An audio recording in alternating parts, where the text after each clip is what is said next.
Hello and welcome to Chestnut Checkers. I am Keith Riddle, as usual, here with my co-host Jordan Tampien. What's up? Not much. It's actually good being this angle. Normally, you catch the side of my head profile in the balding spot. So this one's like a front facing. I feel a little better in this camera angle's position. good for Jordan today. Yeah, it's part of the welcome back piece of it. But yeah, it's been an interesting month so far. So I've kind of learned a lot through this little piece of it. Some of the lessons on our podcast have helped me quite a bit through it. So right. Well, it's been a while since you and me have done a Q&A Mhm. because summer and families and things. And so I was actually just thinking about this morning. It's been like 5-6 weeks, I Yeah. think, probably. But like I said, a lot's happened. But let's just tackle it full on, man. What's happened in Jordan's world? Oof. So had a fun one. Wanted to get Logan back into playing basketball, but she's an only child, and I'm like, well, maybe she's not playing more because she doesn't see anybody playing. So I was like, you know what? I'm gonna try to lose some weight and play in Hoop Fest. So this is your like, This is my journey. This is my journey back. I'm like, sweet. So playing in Hoop Fest, finish all the way through the first full game, and at the end with like about a minute left, rupture my Achilles. So this is June 28th, right? First day of Hoop Fest, the 10 a.m. game. I'm being carted off like the old man I probably am. Does your team have another player? No, so we had 4 total, yeah. But we were a team that needed 4. Like we were designed to have 4 players so you could rotate. And Yeah. so they went on to got almost made to the championship. So you can see how valuable I was to that team. Well, but it was good and played. And so it kind of went got that taken care of. And then let me ask you a question. Were you on antibiotics? At the time? Or no. So at the time, it doesn't actually hurt a ton. It's just immobile. Right? I've heard a ton of correlating stories between like antibiotics and ruptured Achilles. Yeah. I don't know why. Like I've had like 4 friends rupture their Achilles and all of them were on some sort of antibiotic at the time. No, no. It's my conspiracy theory. Yeah, I'm thinking, no. I just think I was treating it like a 40-year-old man. I went and got my coffee in the morning, listened to my podcast for the game. I don't think you're supposed to drink coffee for your basketball game. And I was like, I probably should have stretched more, drank water. Stretching probably would have helped. I thought I did, but hey, it's amazing to think that you are not 25 anymore. And you can't just treat life that way. Mentally, I was. And I was making some shots and passes. A simple rule. I'm like, just rebound, don't play defense, and then catch and shoot. And it was going perfect this plan. I was hitting shots. I was not playing defense. We were still winning. And then I airballed one. And I'm like, okay, it's game point. I got to just get 2 dribbles closer. Literally, that was my thought. 2 dribbles closer, and then I'll end the game. And then first dribble, and it just was pop. But the loudest sound I've ever audibly heard it, fell down, and then I went to stand, and my foot just kind of like went limp, and then I just hopped there, and then didn't really put weight on it since. But it's amazing how many times you make a plan, because that's not my summer plan. The summer plan is supposed to be like listing places, moving, like Achilles in June. And it was just like one of those days where I just sat down. I'm like, all right, guess new plan. Here it is. Figure out how to live where I do meetings every day in different locations all over. And like, all right, well, maybe they're on Zoom now, or maybe I set up in one spot and have them come. And so it was just kind of a reframing of what summer would look like, and then really what kind of getting the rest of these projects would look like. So can you swim? So now I can. So the cast I couldn't. And so now you kind of can take off the boot and really just feel like it's a tight rubber band.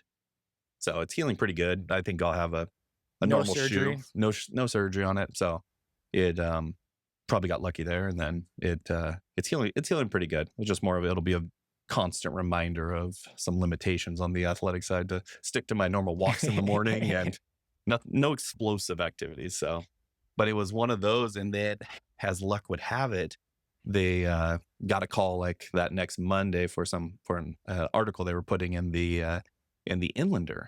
In the Inlander, okay. So this is the next sequence. I'm gonna have a 4-part sequence. Blown Achilles, get a call. Blown Achilles. I'm like, sweet. And they're like, hey, we're doing an article on just 18 months since the purchase and what the Garlands do. I'm like, awesome. That's great. We can talk about like the new apartments. My buddy's building his down there. It's gonna be such a good boost for the market. Like all of a sudden, I think we're gonna get more retail. It's gonna be a fun little place over there. And she goes, well, we're not talking about that. And I'm like, so what are we talking about? And they're like, well, we're talking about Tyler and Chris and the theater and how angry they are at the owners for not performing. And I was like, why are we writing an article about that? And so we go through, and I'm like, you're not really writing an article about it. You're just, it's like a little slam article about it. And I said, you know what? If that's the angle you're trying to take, we can go look at it. I mean, they're probably pretty frustrated. It's really hard to run a theater in general. But the cool part is the building's almost done. Parking will open back up, and I know their ownership's looking to do creative things. And I said, and I just wanted to remind you, I don't own the Garland. Right. Like I helped broker and get the deal together. I just think it's a needed piece to keep the theater in place. Well, then that article launched, and that is not the angle that was portrayed. It's like nothing we talked about. I didn't read it. Yeah. Did you read it? Um, yeah, yeah. I read it, and so because I went through and I'm like, yeah, they're super frustrated. Like that makes sense. There was this that was supposed to happen, didn't. There was stuff in there I didn't quite agree with, but at the end of the day, I was like, but hopefully this article just means that people will be like, hey, we got on board 18 months ago to help save the Garland. One way to do that is to go to the Garland. Yeah. And so I thought maybe it would be more of a piece around how do we drive more traffic to theaters in general, because I mean, there's the one out in Area Heights shut down for years. I don't think many of them are doing well. And so that's where I thought the article would go, but it had much more of a bend towards tenant ownership, and ownership, not the good guy. And I think those guys are super talented, and the Garland's awesome. Like, I think it's going to come full circle around to it, but So what are they mostly pissed about? The parking? lack of parking. And then I believe the other one was they said that we would put about 500,000 into the Garland. I said, well, we have to put in new sidewalks, new landscaping, new trees, clean up the alleyway, fix the awnings, some paint and stuff. And I said, that's kind of what we were talking about to do it, because it's a historic building anyway. Yeah. You can't just go change things on the exterior. And so that was one part where they were pretty upset that didn't come to them. And I tried to explain what it is, because those are all improvements we have to do. But then I think ultimately it was the effect of parking on the. And was it on the just business. because parking was shut down during construction, or are they pissed that when the parking is open back up, they think there isn't enough? I don't know that. So because I haven't really been party to the conversation since. Right. Like that's the thing, is like, I just was there at the initial part. And one idea was like, how do you save a business that's losing 200 grand a year? And one idea is, well, we got to create the value in the property that can help offset some of that, so we can lower rents and do things like that. And I think that was kind of the general idea. And then I thought, well, these guys are awesome because they want to create a community theater, which I think fits, have shows and cool old videos, new stuff. And so I think there was just a piece there where trying to figure out ways to support them and send more people that way. But that's what I thought the article would do, versus more of a Jordan the bad developer. Just slam piece. Yeah. So blow your Achilles. You get the Inland article. Yep.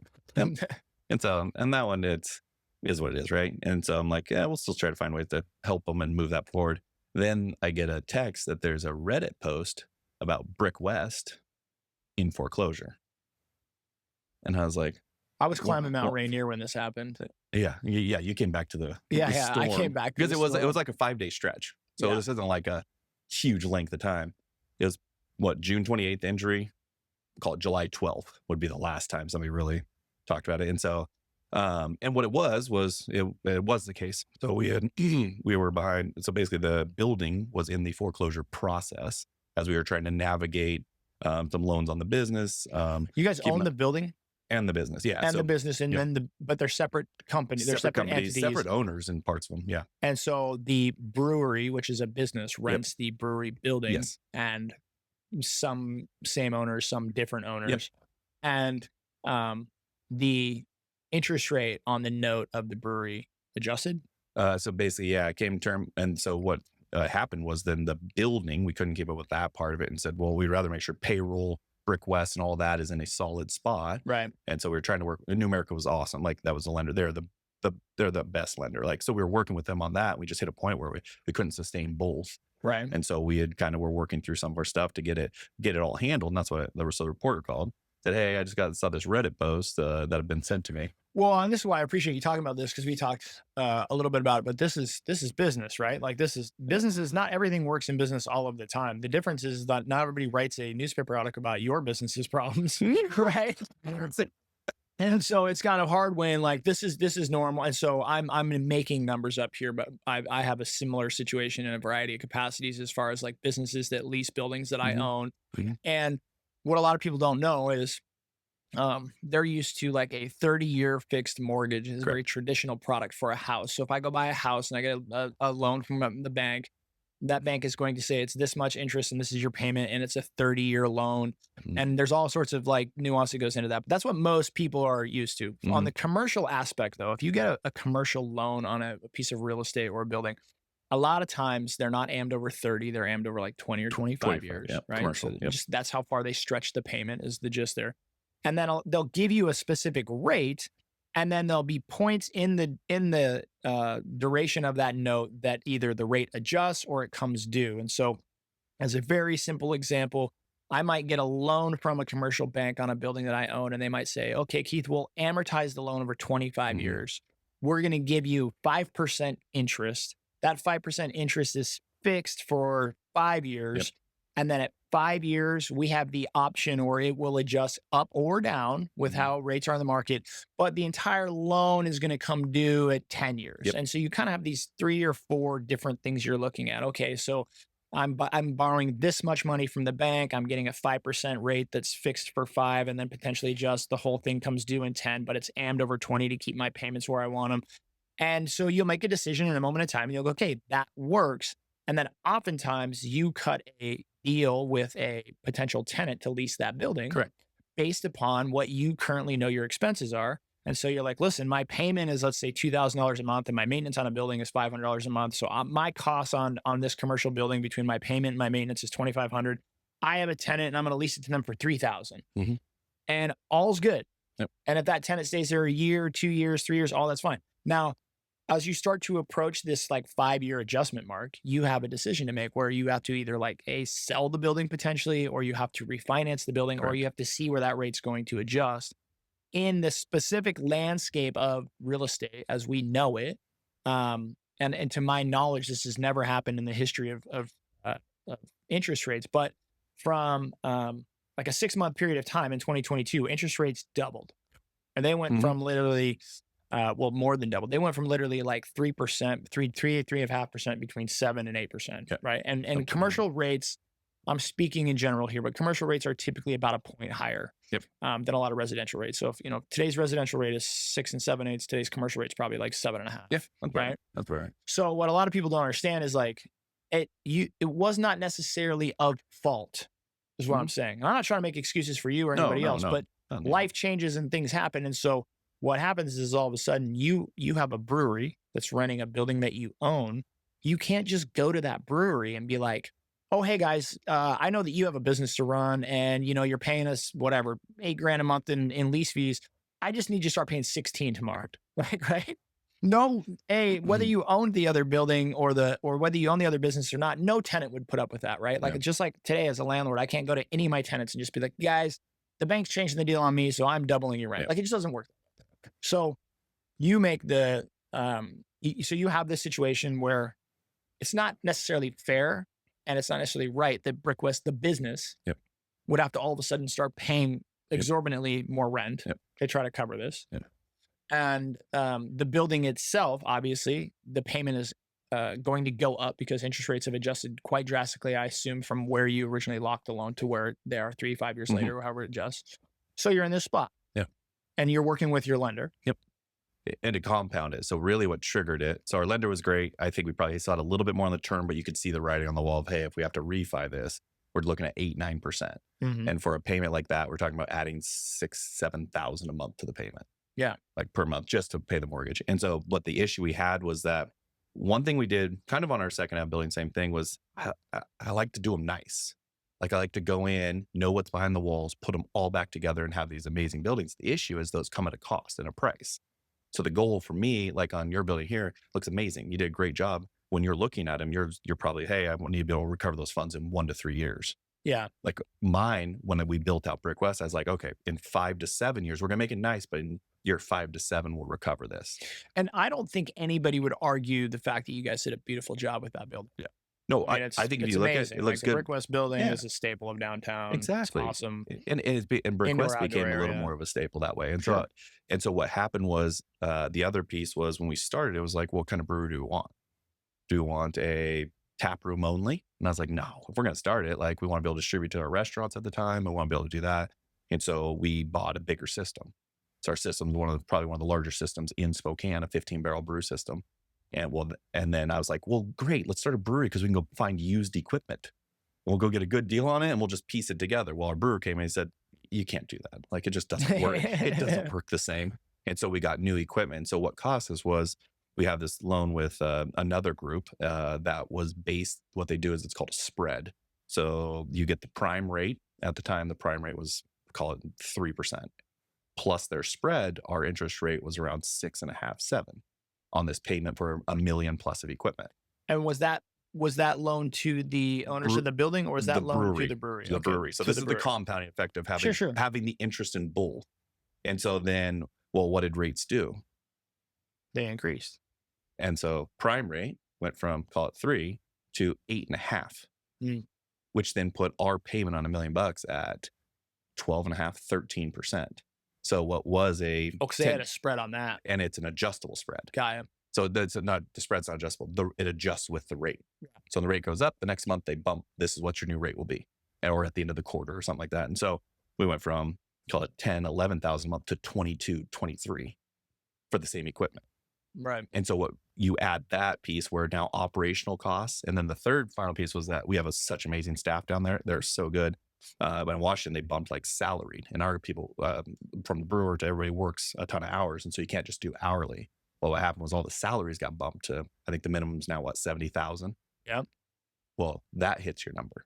Yeah. And so then you combine those pieces. Well, all of a sudden it's like, what's your priority when you own a business and building? And it's my priority is making sure payroll's paid, beer's on the shelf. Like, because if we keep that, we can solve these other problems. Right. Because if you run out of beer, you got no product. Yeah. And if people you aren't can't paid, take care of your employees, or if you're not, then you got no Exactly. workers. And your ability to pay for anything Yep. is indicative of the business's success and or exactly. continued existence. Yep.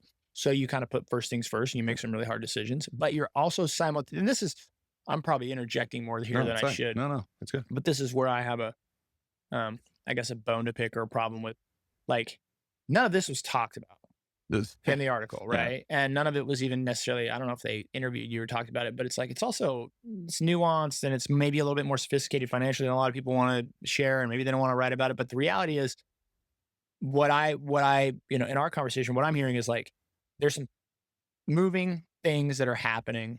You're dealing with them, what I would consider like head on, trying to manage what you can manage the way you can manage it. You're putting first things first. You're also in communication with your underlying lender, like saying, hey, here's what's going on. We're trying to work through, blah, blah. To me, for the spokesman or anybody else to grab that, somebody put the Reddit post out and the spokesman grab it and then write a story is like, I don't know what else they should have necessarily said, or like, to me, maybe you shouldn't wrote the story, but at the same point in time, you should probably involve the people or the scenario, not just like run kind of like a hit piece, right? Or just run like a. And that was the harder part, right? So then the only reason I had to do a post was because then people were like, oh, Brick West building. Well, I think it said developer Jordan Tampien faces foreclosure right, on like Brick basically West. like, Like, well, I'm dude, why'd you put paraphrasing, my but it was name? like local developers world crashing down on him, losing brewery or something, and it was like, again, not necessarily truthful. No, it is not understanding how it actually works. And so the bigger one for me was I just wanted to respond and say, look, Brick West isn't because it's facing this, Brick West isn't going somewhere. So now what I have to do is I've solved the Brick West and how do we stabilize? But the issue is like, it's hard to solve both of them with what cash flow is doing today. And so I'm like, if I can come replace the need or obligation to have to cover that mortgage, and then I could focus on the business and we can reinvest even more into the business. And so that's really what it was, hey, I couldn't meet the deadline. I went to get a refi. Our payment with the new rates would have gone up, like I said, $8,000 a month, interest only. And I'm like, that's not sustainable. That's going to put us in a worse spot. And so and commercial buildings, unlike a house, take a little bit of time to sell because you're underwriting them and you're finding them. And so all I told the guy was like, hey, I already have this in the works. Like, is this really a story that needs posted, or can you wait till August 15th? And then if it doesn't work, it's a story that should be posted, right? Then it makes sense. But I'm working through all these, and an article, all it's going to do is it's going to scare employees. Yeah. Because they don't have all context to what we're trying to do to get it done. It's going to shake kind of maybe the buyer who's trying to come in. And so I think that was the hardest part about it. Now, what it did from there, I had no idea that anybody cared enough to go that far. But like, I just hope that part comes across. Like we're super intentional about making sure we're community first. We're trying to put the money in, like, to make them work. But sometimes the business is just hard. And I think if any brewery owner would have chimed in, they're like, it's not a great business right now. Craft sales are down. Yeah, everything's down. Aluminum's up. So even when you try to ship it out to more places, sales at restaurants are down across the board.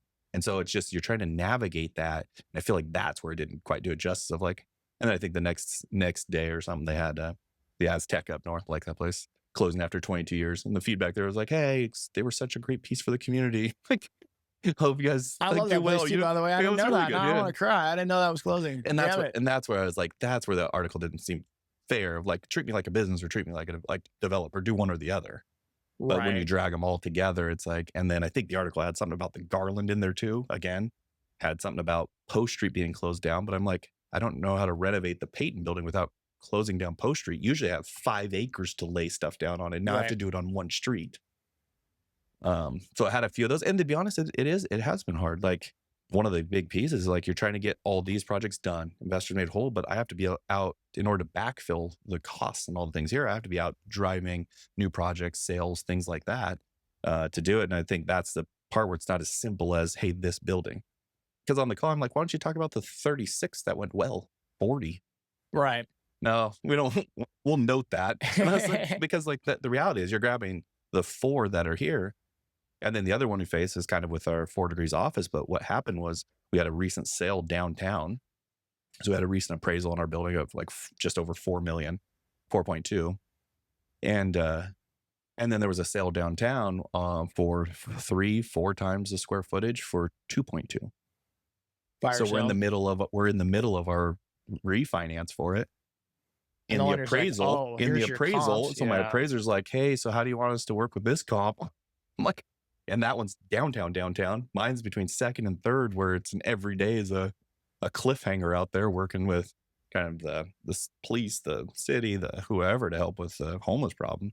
And I'm like, what do you do in that scenario? Like I remember helping people do short sales when the market turned after '08. Right. You paid $250, but your house is worth $150. What do you do? And I was like, because it's a real situation when all of a sudden I couldn't predict that part of it turning.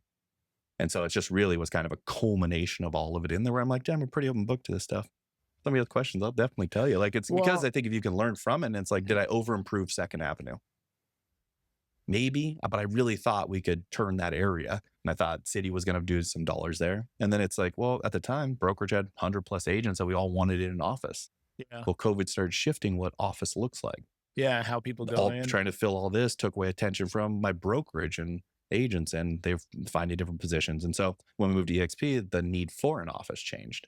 Right. And so it just was one of those pieces where I think you're allowed the ability to make a decision with all the facts you have at the time you made the decision. And at the time we made it, I thought the balance between old brokerage, new brokerage was a physical space, maybe just designed differently, where people can touch base, still have collaboration, but then have all the resources of an online platform. And so as we saw that kind of go, it's like, well, what do you do there?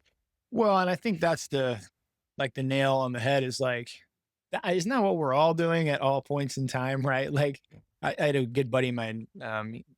He said the other day, he's like, I never thought when I got as old as we are that I would have the aha that like nobody really knows what the hell they're doing. Everyone's just trying to Uh, figure it out, right? Like as a kid, you always look at your parents or older people and you're like, you just thought they had it figured out.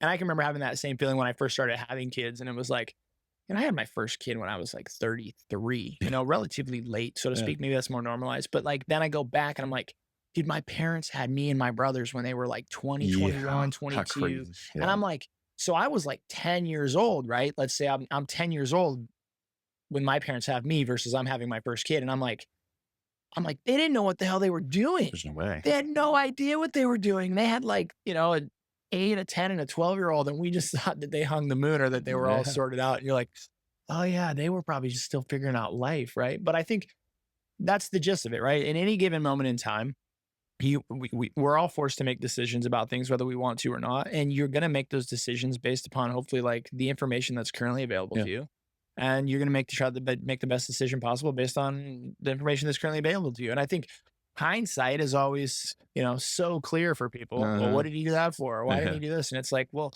because I didn't, like, nobody knew. Anybody who says that they knew, I think is a liar. But I've had a few different conversations with people lately and go, this last market shift real estate wise, yeah, I've been doing this almost 20 plus years, lived through the '08, '09 crash. Nobody saw that coming. And I think that everybody saw something hmm, coming, right? Like I think and I would be honest, in like 2006, 2007, like this big huge run up, 04, 05, 06, we all kind of were like, this isn't sustainable. Like Yeah. something's gonna have to change, but like we don't know what it is. So you had this inkling that like something was coming, but nobody knew what is Yeah. necessarily coming. And then when it comes, it's kind of this whatever black swan event or this wild thing that like, fraudulently built up mortgage-backed securities, blah, blah, blah. But it was like, wow, it was way worse than I think any of us thought it Yeah. would be. Like we all knew that something was going to happen to slow the market down or Yeah. prices or whatever, but we didn't know that they were going to fall off a cliff and things are going to be worth like literally less than half of what they. Yeah. And anybody who says, "Oh, I knew that," I'm like, "No, you didn't. No, you Yeah. bullshit, right? Yeah. You did not know that." And I think it's the same with this next one. It's like, listen, the market was on a 10-year run up, man. Yeah. I mean, you're talking about 08, 09 crash. You're talking about, kind of sorting the mess out in 2010, 2011.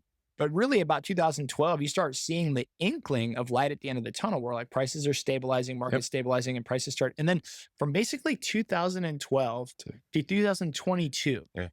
like a 10-year run up of the Yeah. market, prices increasing, houses selling, like so everybody, I think, even like I said, they knew, like they're like, hey man, something's gonna have to change, right? Yeah. This can't happen for 20 years or 30 years. Like, life seems good. Nobody seems to see a problem with the market. We were kind of comfortable with the financial aspect of like, they changed lending rules. So we're probably the fraud and Yeah. the liar It's loans and the mitigated. anybody Yeah. getting, like, so we're thinking, okay, what's it gonna be? Because we're still in this all-time kind of high demand, low supply scenario, and we can't make units fast enough. Mhm. Um, and then it was interest rates, Yeah. right? Interest rates more than doubling, and it was inflation, and it was inflationary because of why it was inflationary because the government injected a whole bunch Yeah. of free money Yeah. to a bunch of people, and they did what you do when you give a bunch of people free money, they spend it. Yeah. But the reason that they injected a whole bunch of free money was because of COVID. And what was COVID? It was a worldwide pandemic. So Yeah. again, it's like, well, I'm sorry in my business plan that I didn't write down entire global shutdown world pandemic, right? Like it's one of those things you don't see. But again, learning from all this and not taking responsibility away, what I have learned is that you need to always be cautious and prepared, and you need to always make steps for things that not only do you see, but that you also can't see. Mhm. And that you can never, regardless of what the details in the situation are telling you when you're making that decision that you're agonizing over, you can never discount a blind spot or something you can't Correct. see or something that you would never see coming. But that doesn't make it any easier to make decisions in that No. moment. And then B, it doesn't make it any better when a bunch of other people are like spewing hate or telling you I told you so when they didn't see it coming earlier, but now you're just dealing with it in the moment. Yeah. Right? It's like drowning in the middle of the lake and somebody drives by in a boat and is like, "Should have wore a life jacket." You're like, Thanks, "Thanks." man. Yeah, thanks, man. Awesome. Yeah. I'll make sure to see you next time if I can swim my ass out of here. Mhm. Right? Like it's just, to me, it's very at any rate. Yeah, and I think it just because that's where I think the business side is just hard. Like no matter what, I think any entrepreneur would say that the business side is hard. There's ongoing moving pieces. I think real estate's a little more straightforward, but like I would argue that we were going to go into recession in 2019 until COVID hit. Like the market was trending that way, and then it hit, and it just changed fundamentals of what it looked like. It just pushed it out. It pushed it out, And and then then it made the it hard harder. part though is that it dumped a ton of money that's still in our market. It's just not in our market. So then as soon as funds deploy those, or where the funds are sitting, right, all of a sudden you're going to see buyers wanting to come back in. So I think the fundamental approach wasn't wrong. I still think beer is a great, the beer we produce is a great product for our market. I think it's a great asset for the community. And I think I agree. It's good beer. when we did it, we wrote on a napkin, right? It was Yeah. beer. It could have been a brewery in an alleyway, but it wasn't. And like same thing with 4 Degrees. Like let's say second half we sell that and move. It's gonna be like, oh, 4 Degrees going under. I'm like, no, we just made so many decisions because we were growing so fast Yeah. that we never learned sometimes the fundamentals of our business. And so, like, if your goal is to be the largest brewery in 10 years, and in year 2 you have $300,000, and you can take that and keep it in reserves, or you can upgrade your equipment to get to 8,500 barrels. What do you do? Depends on what you're trying to do. But my goal is yeah. to be the biggest in 10 years. You spend the 300 and get the equipment. Right. Smart math, or a business person looking back would be like, no, you hold that 300, Right. slowly grow this thing. And I think when I look back, I was like, that it wasn't wrong. It was just maybe our goal set was wrong. Like maybe our goal to make, but then you look at it and I'm like, the reason it's getting in backlash is because people love Brick West. They love what it did. It's in store. It's everywhere, right? And so Well, the that's goal the was part that I think accomplished, is right? hard. Yeah, The that's goal where, was accomplished. yeah. It's just it comes at the cost of, okay, now Jordan, you've never run a multi-million-dollar business. When you run one, you should have X amount sitting here, because what would happen is real estate was good enough where if we were ever short, it was like, okay, just cover that. Right. Instead of learning, wait, why were we short? Why are we doing this? Can we really grow? Can we go? And I think that's some of the lessons that you don't learn until you go through them. And I think that's some of kind of that backlash to it, where it's just built companies that are recognizable, and there's a responsibility when you do that. And it wasn't Yeah. that I dodged the responsibility. It was just that it's hard to explain the context and nuances to all of it. And so that article kind of had the craziest effect. I had 500 people call and say, keep going. This is just part, right? Because they're all people that ran business and stuff. Then you had the other side that's shouldn't be in charge of any assets in Spokane. He's wrecking them all, right? It's like, and you could run the gamut of what that looks like. I think the only part I ever drew the line is when they probably pull Whitney and Logan into it. I'm like, they don't make decisions that, like, Right. if it Keep my worst case, wife and my kids just out of keep it. it to Yeah. me. Yeah, that was me. I pushed on it. And I think the hard part is that, okay, let's say I didn't. Let's say I take the logic I should have had when I went back to that. What do? I sell real estate and we manage properties. Well, then you don't have a Brick West. You don't have restaurants. You don't have Garland. You don't have the Lumen High School building we built downtown that now has single mothers there thriving in a really cool space. We don't have Yeah. the Peyton. We don't have downtown revitalization. We don't have Parkview. We don't have, and that's where it's easy in the moment to sit there and be like, I messed up, which I did. I mean, sure, I missed that, right? And it's like, or what do? You pick yourself up and you keep going. And that's what I realized from it, was like, it almost strengthened my resolve to make sure you get investors whole, help them understand better what my business does. Yeah. And why I have to go out and pull these other new projects to help make sure everything gets righted. Brick West, 4 Degrees, all those pieces. And then just be really upfront. It's just, but I can picture the article already, right? 4 Degrees going under. And you're like, well, it's not. Like, it's not. Yeah. It never was. Like, but they don't understand the ripple effect says, well, what do you think every employee I have thinks then? What do you Right. think across every business they now think? And like, because you did one article that has no context to Yeah. it to help anyone understand. So then Brick West is fielding calls. My employees are like, yeah, we're going out of business. Heard 4 Degrees is going out. I'm like, that's the stuff where I think I could get better at, or at least help try to understand a better way to approach it. But that's the most negative part of it. But for me, it's me. I knew what I was signing on for. But if our employees are so great across every company, that's the unfortunate side. Is that when it's winning, it's great to have all the platforms because then it grows together. But when one shakes on one side of it, you definitely see that ripple across there as well. So Well, and I think it's one of those things where you go into each one of these ventures and you see how they could potentially work together, and obviously you know that if one goes bad, that it might affect some of the others. Like, I don't think any of that is like, it doesn't escape us. We're not unaware of this. People are like, yeah, that makes sense. If yeah, you know, of if course I, they're going to logically think right, that, right? if I have a restaurant and I have a lawn care company and I have an online e-commerce business, and my restaurant has some bad months, I might have to take some funds from here, or it might affect negatively like my ability to requalify for a loan to support my lawn care company. Like, it's all interconnected. It's all affect. I don't think anybody is unaware of that business wise who starts to have multiple businesses and Mhm. multiple facets. And I would like to think so anyways. But what I think that people fail to understand is that that is one of those, I think we talked about this in the last podcast. It's like, if you have an orb in front of you and you stick your finger in it, you kind of expect like another little like a pokey to come Yeah. out the other side. Cause and effect, right? And Yeah. you have this kind of causal effect, really simple relationship with like, instead of like, I stick my finger in this gadget and then like other fingers stick out. And when you start to have multiple businesses and multiple ventures, there's a lot that goes into trying to navigate the minutia of everything. And a lot of times you're doing it the best you can. Mhm. But I don't know that I know that I didn't as a young entrepreneur. And I also don't know that people who aren't entrepreneurs understand that there are things that are out of your control that you're going to be forced to have to deal with the best that you can. And it doesn't always mean that things happen the way that you want them. For me, what's more important is how somebody continues to show up and deal with the issues instead of just like running and hiding. in a bottle, or, Yeah. you find them at the local pub and they just live there for 3 months, Yeah. drinking away their problems, like, woe is me, the world's out to get me. And so I think it's like, that's the spirit I want to see. Like I've always said, like how you lose is just as important to me as how you win. Yeah. Right. And surrounding yourself with people who can get smacked in the mouth and keep going, but also understand that everybody's under a tremendous amount of pressure and just making the best decisions that they can in any given moment with the information available to them. And yes, we're all aware that these decisions affect other things, Yeah. but it's not always this linear No. process, right? We don't always know when we make a decision today that in 3 years, that exact decision is going to affect this other business in this different way. Yeah. And none of us have those crystal balls. And so I just think it was a little bit irresponsible for them to run the article. And I don't think it's helpful. No, Right. and that's the thing is if it was helpful and it's like, hey, that's something we need, that's great, right? That makes sense, but they'll bring up Peyton. I'm like, I am such a small position in that project.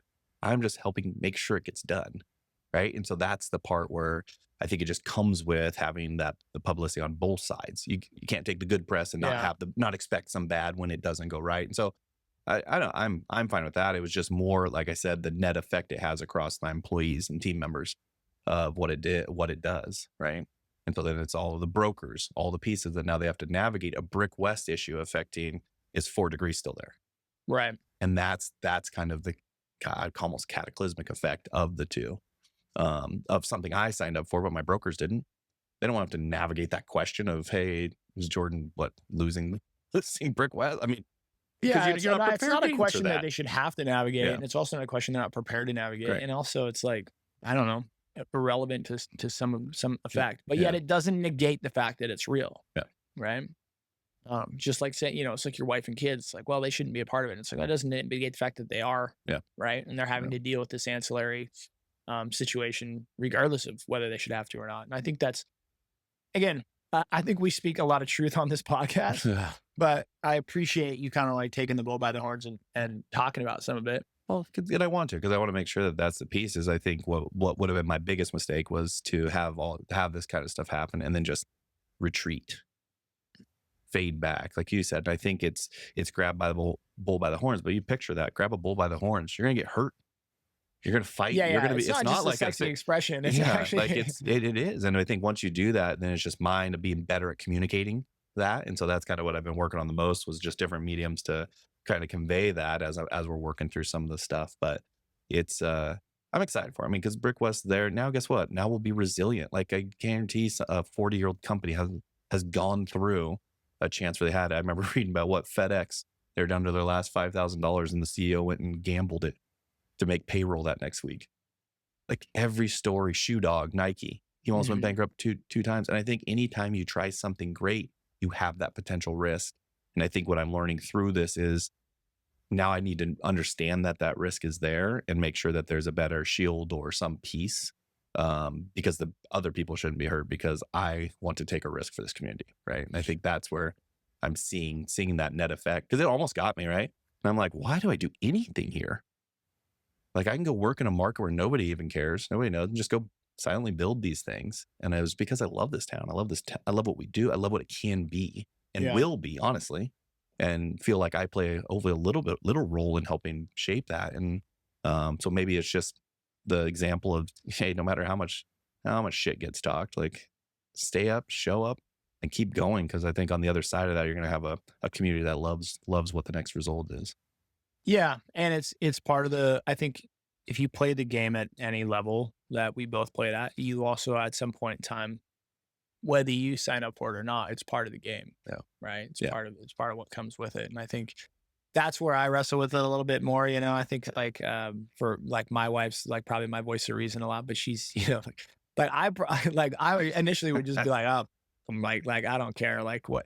What they think of me is literally none of my business. Like I have no problem like kind of having alligator skin with a lot of stuff like rumor mills and like I don't really give a shit what some people say to me behind my back or behind closed doors, because it's irrelevant to me. Like I know who I am. Yeah. I know my character. I know my integrity. I know what I'm trying to do.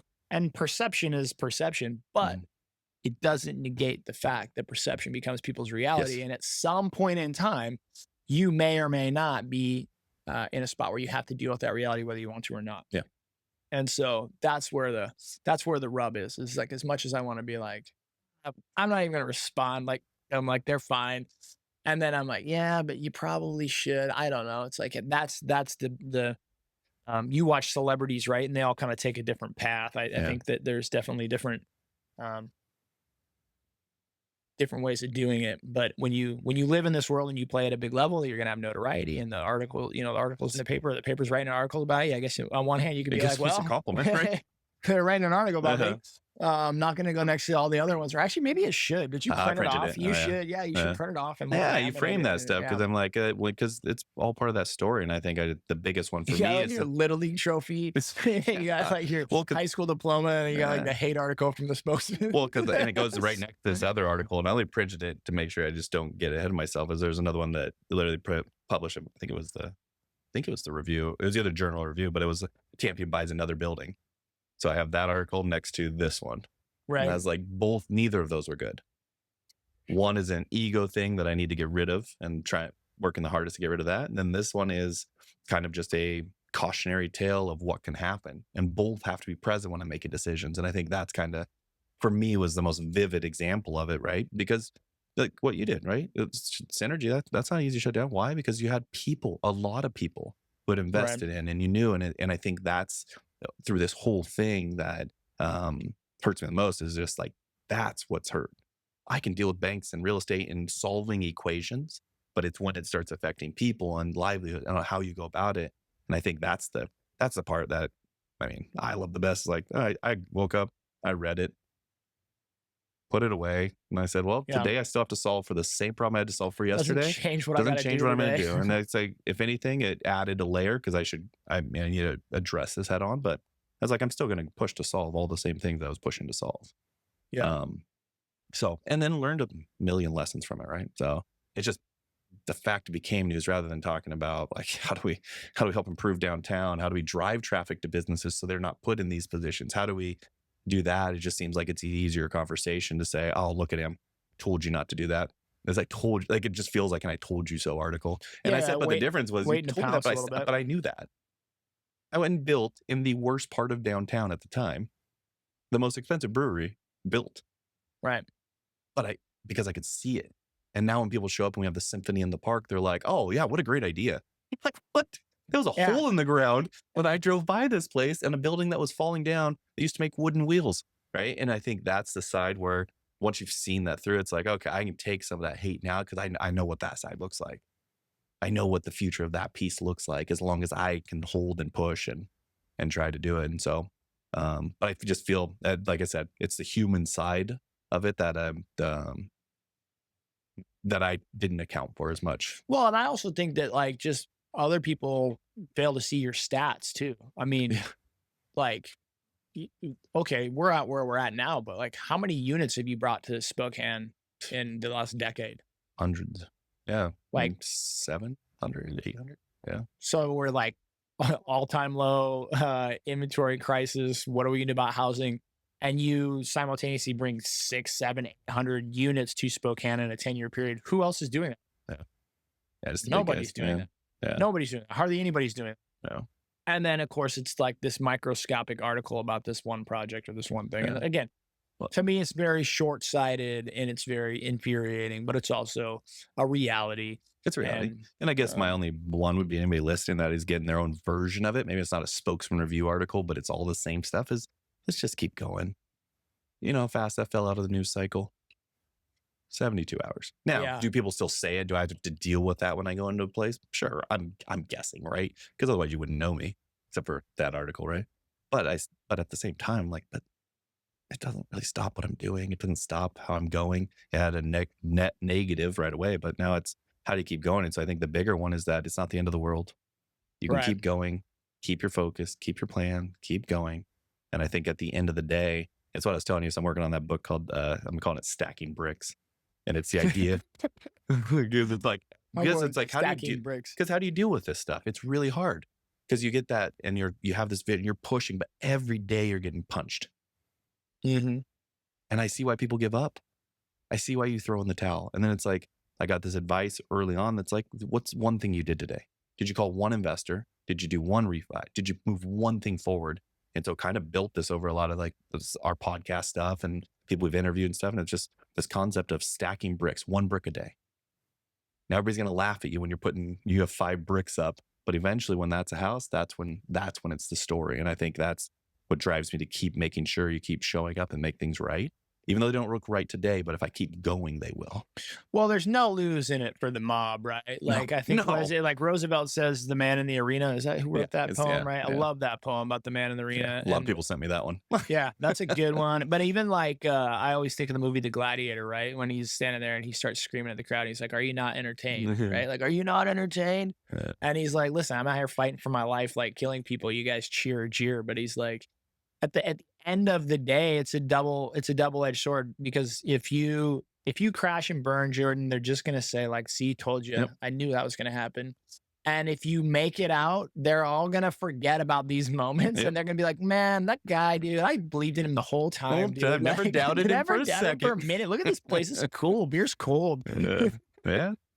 It's the luxury that they have, right? Yeah. And to that point, I think that's a lot of what I've taken. Actually, I've loved this podcast so far, because even just talking to all the guests we have, and that's kind of what everybody grabbed their version of that. Like when it got hard, you just didn't give up. Now, did you have the right solution? Not necessarily. You just didn't give up, and you kept searching for it and pushing for it and trying to find it. And I think that's the stuff you can't duplicate. You can't replace. Like it'll be the piece after all this that I'm like probably the most proud of, was just not that I did it right. I know I didn't do it right, but it's just still show up, make that hard call, follow up, because the cycle's going to come back. Yeah. All this real estate, it's going to come back. And at that point, it's like, well, we can cash all this in. I can help solve a lot of that. It's just, I don't know. It was a super, I think if I would have got that a year ago, that would have broke me. Actually, I know it would have. With all of it mounting, and then all of a sudden you get that argument, like, what am I doing here? Yeah. But it's been like this last year of working through and showing up, and it was really when I got it, I'm like, oh, okay, that's another one. I need to figure this out. And that's those moments of like, I mean, you and me do this podcast together, but we obviously don't hang out a ton outside of this room, right? Like, I think I'm going to perception. We grab a beer every once in a while. Yeah, but perception wise is like, we're not besties, and our lives don't really touch in a lot of aspects, right? Yeah. So I don't know the internals of your position or your situation in a variety of capacities. But I guess for me, the assumption that I make, or that I feel safe making, is just knowing not just you, but my own self and other people like us, in the sense of just that have done hard things and are doing big things or whatever, is that it sucks to get punched every day in the face. And there's not too many people that understand that feeling. There's just not, right? Like, there's just a lot of people that don't live these kind of lives where they have to get punched in the face every day. And it literally, when you start talking to business owners and entrepreneurs or people who've grown cool things, they will tell you, like, every day I was getting punched in the face by like little different situations, scenarios, loans, lenders, banks, investors, employees, product, it's like, it's just punch, punch, punch, punch. And the outside looking in, it's just like, oh my gosh, like, look at that house that they live in, or that car that they drive, or this thing. And it's like, there's not many people that can show up every day and get punched in the face like that and want to do it. And so I think that's why you see a lot of burnout, and you see a lot of like what I call them as like shooting stars. Yeah. Like, and there's a lot of conversations right now, if you sat around with some friends and you'd be like, whatever happened to so-and-so, whether they were a music artist or an athlete, or even in the real estate world, it's like, hey, whatever happened to so-and-so? And it's like, it's a name you heard, maybe an article was written, maybe they did a project, but then they just like evaporate or disappear. And it's like, well, maybe they just decided they didn't like getting punched in the face all the time, right? I can resonate with them more now. They went and got a job or moved to some other, and because it's like, it's not for everybody, man. This path of leadership, entrepreneurship, business development, it is not a path for everybody. And it's a path that is like, like, you don't have to go out and get an all fist fight every day, but you're going to take some punches every day. Yeah. And I think that's that kind of like that Rocky mentality, right? Have you ever seen a Rocky? It's just the same thing. He just gets pummeled the whole damn time and wins at the end. And I think that the hardest part for me, and like looking at my kids and asking myself, like, is this a life I'd want for them? Or like, is this even, I'm hopelessly helpless at this point, right? I'm real, right? This is my life. This is what I'm going to do. I now I'm just like hard and salty, and I'm like, go ahead, punch me harder. Go ahead, punch me harder. Let's see if I can take that. Yeah. But for my kids, or when I look or talk to people, I recently had nieces and nephew graduate from high school or college, and like they're talking to me about their lives, and it's like, when you start looking at whether you'd want this for somebody else or not, and it's like, it takes a real special kind of Yeah. person or a real special, I don't know, resolve. Yeah. And I would say for most people, I'm like, run, Yeah. man. Like, don't do it. Like, Like, run. And so it's weird to to be doing something and tell other people not to do it. But yeah. maybe that's no different than the guy who works in like a coal mine and his No, it's son gets a job. And he's like, get out of here, kid. Yeah. You don't want to You work in don't this see this coal side. mine. Yeah, Right? it's all your perspective, but I think that was the hard because I've lost money before. I've tried projects that just failed. I funded a reality TV show with my very first line of credit. It was a pilot, which would have been a super cool show too about a ranch. And anyways, I mean, I lost it all. It was like 50 grand at the time. I was making 40 grand a year. But it's just how my mind works is like, I need to test. I need to see if there's something beyond the horizon. And I Mhm. think where this one has been different for me is it's people. There's people included in this. It's not just me losing mine or something there. It was no, we sat down and said, hey, we're going to build this project and we're going to finish it. And then I'm going to sell it like I've done for the last 8 years. Yeah. And I was like, I've looked at history, nothing rates had never moved that fast. I'm like, as long as we move within this cycle, like they're going to want to adjust based on where we're at. And then worst case, we ride it out for 5 years and when the market shifts, right? And I think that's been the hardest part. And then how do you convey to them that like, hey, I'm working hard on the back end where, because it'll never look like enough because it was never what was there promised or whatever was Yeah. kind And of initially anticipated. And, um, and that's a little bit to me on them though, a little bit. And I'm not trying to escape no, and responsibility. yeah, I'm and saying it's a I'm, two-way street. And what I feel like is like, um, on our response, like uh, our side of the line is that, and this is the analogy I make, is like, let's say you're an avid outdoors person and you like to go hiking and camping. And so you one weekend you invite a bunch of friends and you're like, hey guys, there's this new trail, let's go camping. And halfway up the hill, you realize like you shouldn't have invited like half of these yeah, people. Like the only reason they're up yeah, there is because you were like, we should go hiking. It'd yeah, be super fun. And you come to the realization that they're like, they're not in good enough shape. They don't have the right equipment. yeah, Like they really, and so then you as a leader or even as a friend, you start to feel guilty. You're like, man, I really need to own, and you probably should yeah. You own should. Yeah. the fact that I kind of convinced these people to come hiking Yeah. with me, and now they're having a miserable Yeah. time. Potentially, like safety isn't, a great thing right now. And I made this happen. Yeah. So, like, I think as leaders, we do that sometimes where we're like, man, like these people are getting beat up or they're getting downfall from my decisions. Yeah. But the other part to me of that story, and I feel like as we're saying, is like, we all have those friends though. And I've had friends who were like, hey, Keith, let's go hiking this weekend. It'll be super fun. And I got halfway up a mountain with them and I was like, dude, I'm smoked. You're in way better shape than me. And like, we still got halfway to go.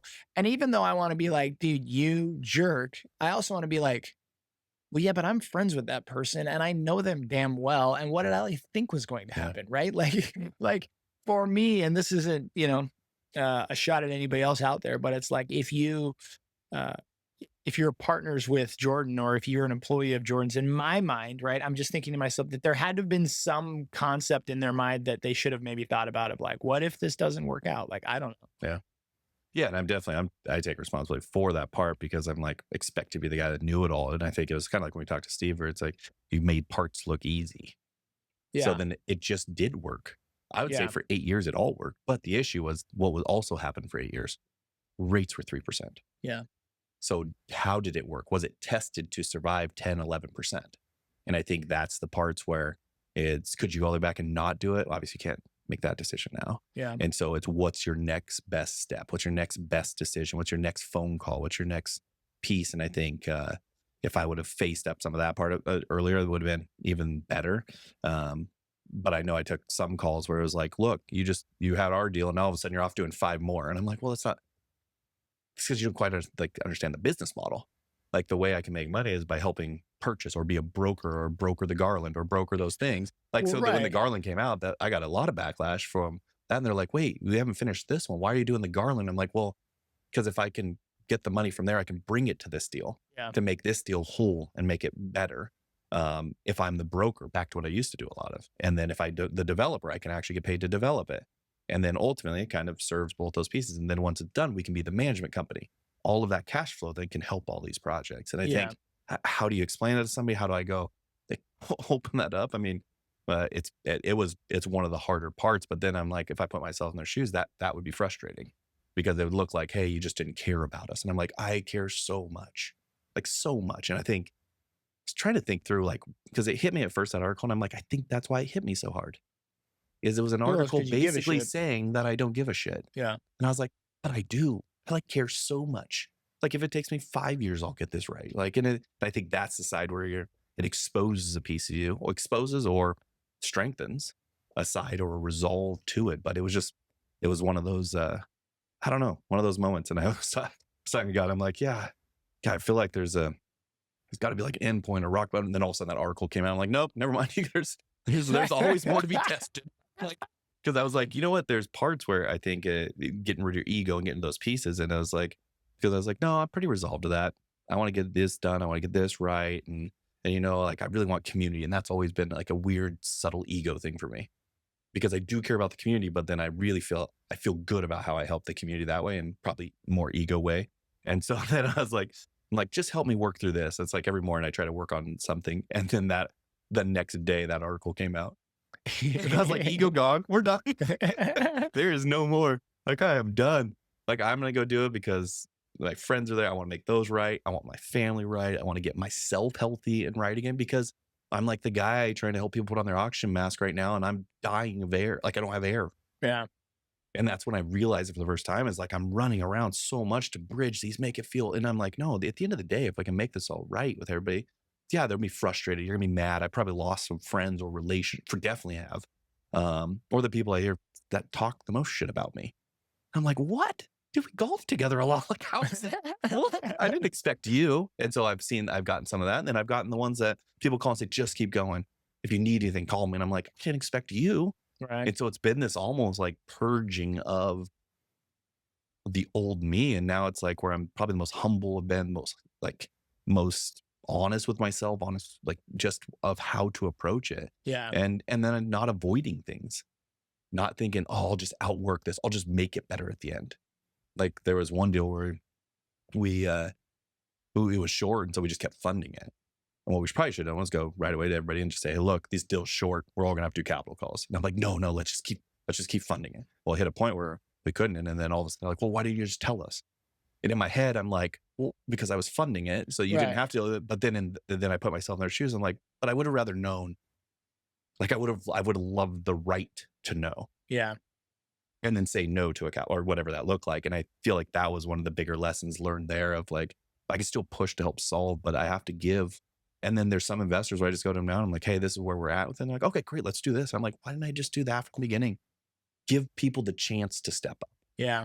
And I feel like that was one of the better lessons learned through the whole thing with it was like, God, I got to give. I don't have to be the hero of a story. Yeah. Yeah. You don't have to save them all the time. I Correct. learned that lesson hard with a multitude of partners and different deals, but it was a similar parallel, but it was like, I would cover expenses just not to have to make the call to tell everybody like, hey, this little ancillary expense came up. There's 4 of us. We need to split it 4 ways. I just say, I'll just cover it. And we'll figure it out at the end. I'll just cover it. And we'll figure it out at the end. But 2 ahas out of that. Number 1 was that if a situation ever came where I was like, shit, I can't keep doing this. I need to talk to him. It was like, hey guys, like there's this expense that comes up. We need to split it 4 ways. But just so you know, I've also covered these other 15 in the last 4 months. And right now, everybody needs to come to the table with like, 20 grand. And Exactly. they'd be like, well, there's the $2,000 we need to come with, but you guys also technically all owe me 18. And 2 things. One was they were, what? How did this happen? And in my mind, it's like, well, you should have been paying attention. Like we're all partners here. Like, but it was like, hey, okay, I'll own it. I was trying to be helpful by covering what I thought as a noble experience was being like covering more than my fair share. Like, oh, how nice of Keith, like how noble of Keith to cover more than his fair share. Yeah. And yet it thwarted them of the learning process and the experience of being involved. And then who knows, like just owning it, like maybe they would have had creative ideas to bring in some other partner or to do something differently that would have thwarted some of the bleeding along the way. And I robbed myself and them of that experience because they were in the dark or something, right? So you kind of own all these things. And then I'm sitting here going, well, yeah, but at the end of the day, now I'm beating myself up. We're covering 3 people's asses financially for 5 months. They're pissed at me, right? And then on top of it, what the icing on the cake at the very end of this is what I found was people for some reason don't have as much of a problem with a bank adjusting a note or a cash call with an institution Correct. that everybody owes money to. Nobody likes to square apart. Yeah. And that was a huge aha for me. It was like, if I sat down with 5 business partners or 3 business partners, ventures, and I was like, hey guys, the bank is saying we need to raise 50 in the next 2 months. We all got to come up with our share. Everyone was like, ah, it sucks. Okay, but whatever. But it was like the bank was this thing. But as soon as I was like, hey guys, I've covered 50 large and expenses over the Yeah. last 5 months. I need you to, the amount of like hate and just the anger and all this stuff. And I'm like, it's really weird to have Yeah. people that you're partners with or friends with, they like giving you shade for like essentially covering their Yeah. portions of their capital. But I was like, it was an aha for me. So again, to live and learn. So like now, again, to this day, it's like I try to be more transparent up front when Yeah. little things come up. I try to tell everybody, at least let them know. And if somebody doesn't have it, like I want to see a hand raise. Like Yeah. I want somebody to raise their hand and be like, Yeah. hey, dude, like I'm struggling with this cash call Yeah. or this raise. I don't have it. And then I can come in and say, okay, well, Then let's we can talk work it about me out. helping you Yeah. out. I got in the rhythm where I would just like shoulder it forever. And it was a weird feeling to be like beating yourself up, catching hate, and covering multiple people's capital contributions For doing it. And I'm Yeah. like, well, this is a fucked up dynamic. Yeah. And then on top of it, at the end was also the modus operandi of what happens when you don't. Yeah. And I had that happen too. I had that happen in a couple of deals where it was like a deal with, hey, it's not the end of the world, guys. We need, but it's like, well, Johnny or Sally told me in the last deal that you just fronted it or you just covered it or you got it or why don't you do Yeah. it? And I'd be like, Doc, I'm not doing it this time. But there Yeah. was this perception of like Keith's Yeah. always got it. Yeah. And he'll come to the table. And then when you don't or you can't or you don't want to, it was like, you got to be the bad guy real quick. Yeah. And that's kind of this, I don't know, words of wisdom I think I spread to, like, if I do these podcasts selfishly for like my kids to watch, it's like, yeah, you'd be surprised, man. That person that's been your best friend your whole life will, they'll torture you real quick over, a capital call where you're like, man, Yeah. that doesn't feel good. Yeah. And then somebody you never met follows your Facebook stuff and sends you a message one day and says, hey man, I loved your podcast this week. Brought me to tears. Yeah. Thanks so much for doing what you do. And I'm like, Yeah. can I hug you and Yeah. Sally in Las Vegas or whoever you are? Oh yeah, it's been so eye opening there, and again, I have a lot of empathy on parts of it because the other hard part was I'm just in it every day, and so a lot of that was building the infrastructure because I'm like dealing with 5-10 of these every day, and so like communicating that all the time isn't always there, and there's just like some interconnectedness from whether it's talking to different lenders or different types, and so it wasn't that it wasn't intentional, it just and then I think back to ego is like, but I talked to us about doing this deal. Yeah. And it's not working. Yeah. Or it's not working how I had planned. And so then it was like, well, if I bridge this and just get us to here, I'll get it to the point it's going to do what we think we can. Well, rates didn't change last year. What if rates don't change this year? Yeah. What if rates don't change next year? And all of a sudden I'm starting to realize of like, no, I should just the day one said, hey, look, we're going to try to sell, but right now values are low. Here's what we have to buckle up for. It's going to get here. And then just kind of have that conversation earlier. And I think that part was my fault for not having it sooner. But then I look and I'm like, but I'm trying to learn through all these to be a better communicator, be ahead of these. But the stuff I'm learning and the complexity of some of these transactions, I don't know if anybody goes through these, like how we get Peyton and all that stuff. I'm like, nobody goes through this unless your back's against the wall and you're staying up till midnight, 1 a.m. trying to figure out some lender out of Florida that can work with you on a different position. And because it's not just the loan to get it done now, it's the loan to hold them. Yeah, the end loan. Right? Because the worst case is now you have land, it's 0, but as soon as you put a building on it, it's 14 million. Yeah. And so it's just been, it's been super eye-opening that way, but I feel like that's the one, if I could convey better to people, it would have been super helpful. Then there probably wouldn't have been that same. I still would have lost people because I think money is a very big trigger on that piece of it. It's a betrayal of trust or some version in their mind.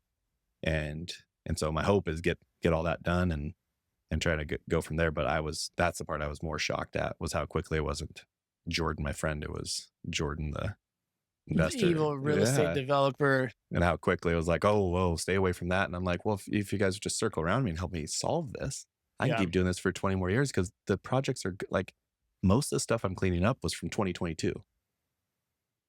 That's a lot of the cleanup. It was from 2022. And then learning that lesson of, hey, just make sure before you break ground, you know how it's going to lease up and some of the uncertainty there. And so it's been super interesting, super introspective, like who are you as a person type stuff, like digging deep because you get that commentary and you start believing it at some point.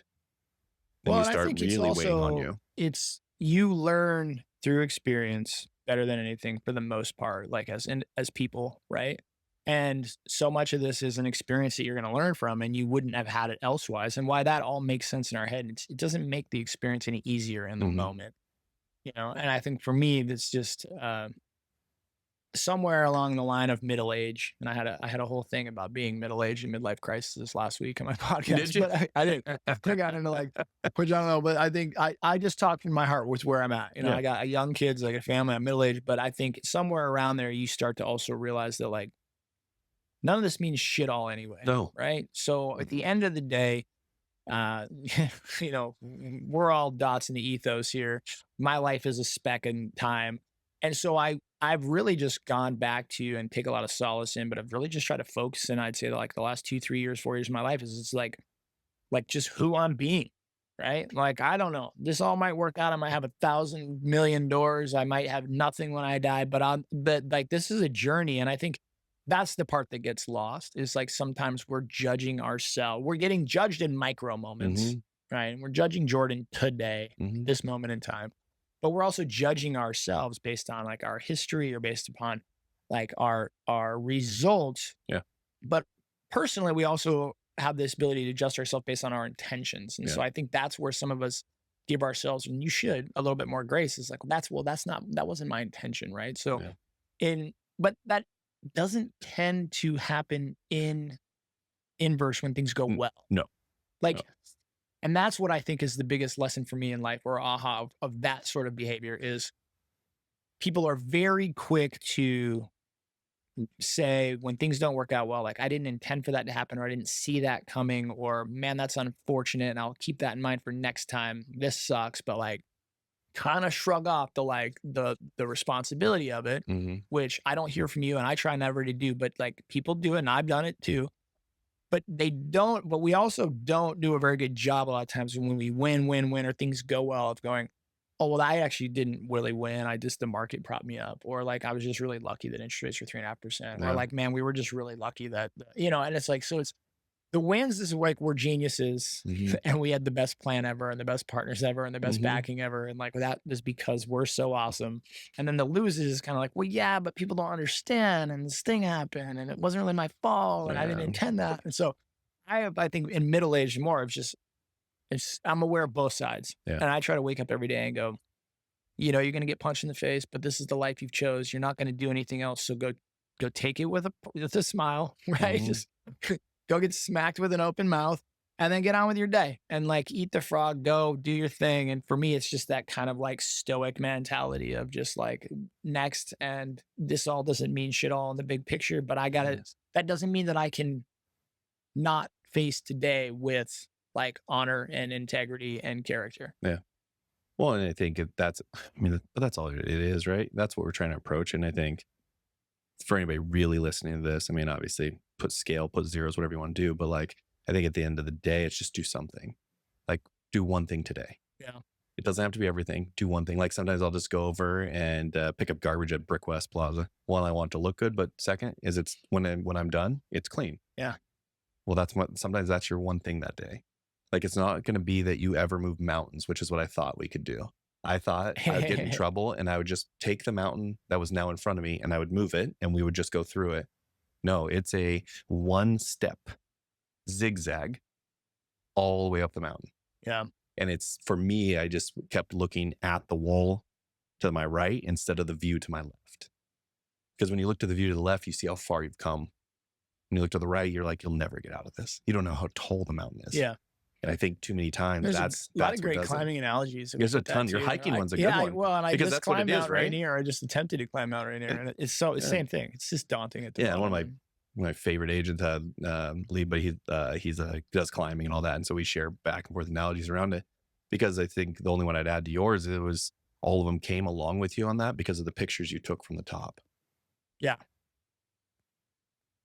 Right. Well, and that's the piece. If you ever just looked at what I did across 60, 70 projects, of course you jump in. right. And maybe you do so blindly a little bit.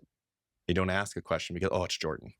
Or Jordan will do that. And I think that's the side where I think I made the pictures look good and didn't always explain the zigzag up the mountain and the belaying and the fall and it just, once I got to the top, I took pictures of the sunset and everybody's like, I want to see that sunset. And I think that's where climbing is I think it's a good analogy for most things in life. Well, and I think if you've ever climbed a mountain, like a serious mountain, a Mm. decent sized mountain, right? Like if you ever climbed a 14,000 foot mountain or whatever, um, whether you've ever done it before or not, and even if you have, you'll sometimes forget, but there will be a moment in that climb at some point in time where you realize that you very easily could die. And it's not a joke. It's like you see rocks tumbling around, there's crevasses, and you realize in that moment that, like, dude, between inclement weather or between just a sheer accident, between Mhm. somebody else screwing up, between you just making a subtle mistake or losing your belt, like Mhm. you could die. You could die. I could die today, tomorrow, the next day. And Mhm. so I think that though I've had that happen a few times, and in those moments I was like almost a little angry at myself, be like, damn it, like, what are you doing up here? Like, this is cool, but this Yeah. is also stupid. Like, if Yeah. you die doing this, you're gonna be really angry with Angry, upset. yourself. Yeah. Your family's gonna be angry, like, because was it worth it? And I would Yeah. say if you died, no. No. But there's also a really good chance you're not gonna Yeah. die. I mean, like Rainier, for example, I think there's like 4 to 5 climbers a year that die. They literally die, and it happens. And but maybe there's a It's just, 1,000 or yeah. 5,000 climbers. I don't know. So like the odds are low. But what I find is like same with these investment worlds is like we just don't honestly think about those. Like Mm-mm. I'm Well, investing with Jordan. Look at his track record. It's high risk, high reward.